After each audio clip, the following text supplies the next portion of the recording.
ప్రభుత్వం వచ్చినాక చాలా అరాచకం, విచ్చలవిడితనం.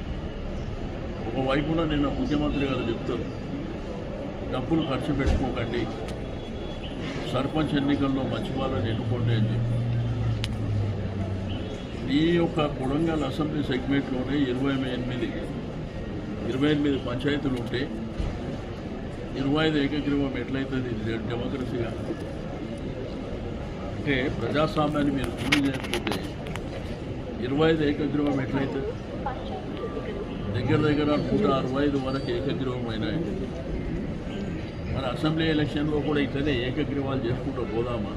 ఒకసారి చెప్పవలసినటువంటి అవసరం ఉంది.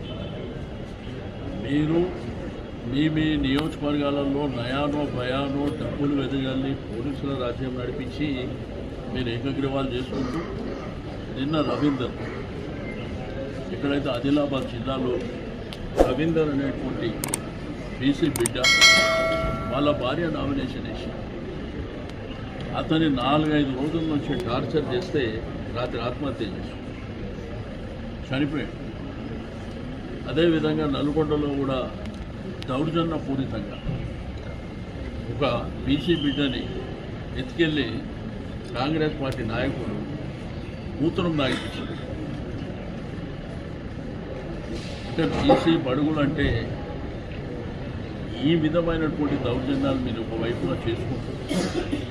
రాష్ట్రంలో పంచాయతీ ఎన్నికలు కూడా విచ్చలవిడితనం, డబ్బు ప్రభావం, మీ దౌర్జన్యాలు, అగ్రవర్ణాల దౌర్జన్యాలు మీ ఇష్టానుసారం చేసుకుంటూ పోయి ఈరోజు ఇటువంటి అమాయకులైనటువంటి పిల్లలతో మరి బలి తీసుకునేటువంటి పరిస్థితికి రావడం అనేది బాధాకరమైనటువంటి అంశం.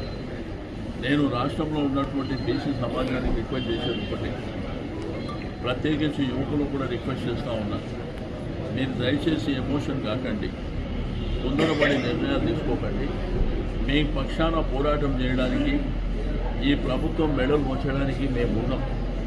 తప్పకుండా అన్ని సంఘాలను కలుపుకొని, అందరినీ కలుపుకొని ఒక తీవ్రమైనటువంటి పోరాటానికి నాంది పలుకుతాం. మన హక్కులు మనకు వచ్చే వరకు, మన రిజర్వేషన్ మనకు వచ్చే వరకు మేము పోరాటం చేస్తాం.